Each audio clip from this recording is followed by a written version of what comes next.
Scott, I've just had the privilege of watching the video analyst stuff. Completely blew me away, really. Can you sort of tell me a bit more about it?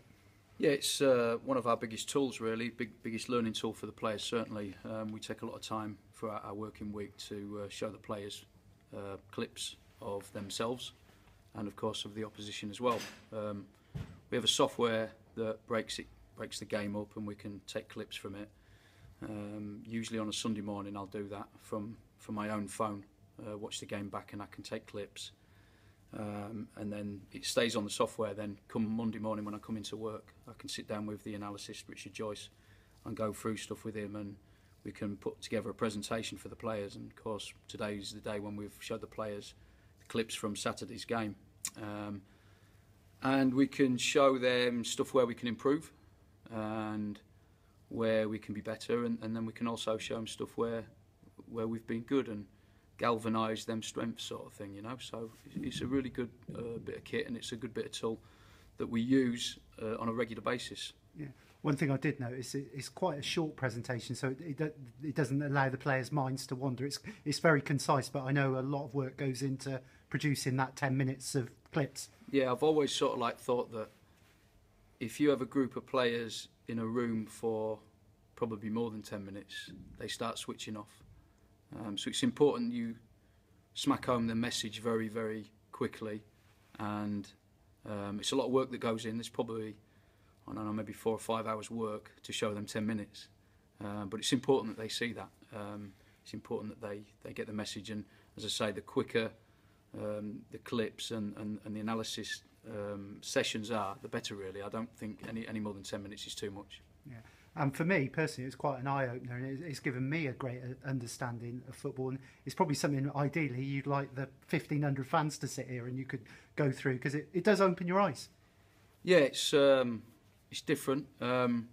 We play obviously a possession-based football, as we know, and you know it's difficult because obviously supporters want to see us attack very quickly and score millions of goals straight away, and sometimes we can't. You know, the opposition don't allow you.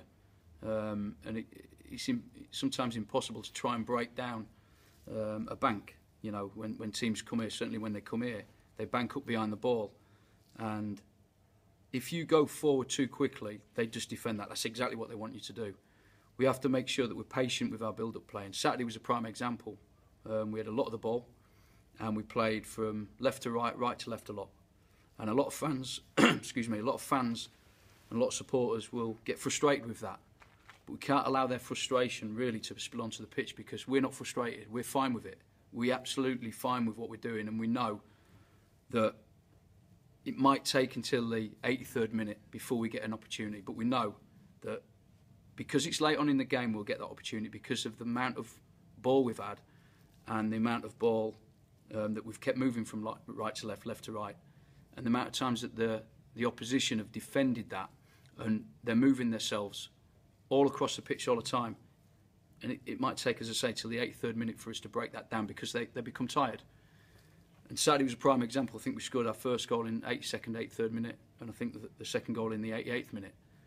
And we was never in doubt. It was almost a perfect game plan for us to keep the ball, and it was really reinforcing the players today, showing the clips today of how well we kept the ball, and when gaps started appearing, and the gaps started appearing within their bank probably in the last 15 minutes when they're tired.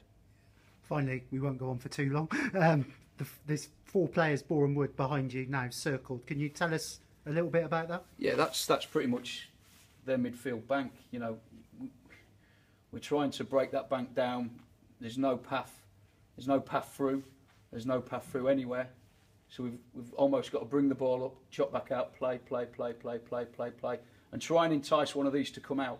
Once one of these come out, we can maybe play through, and then all of a sudden we're in behind their midfield line and running at that back 4. Yeah. And that's exactly what happened. Okay, cheers, Scott. Thank you. Thank you.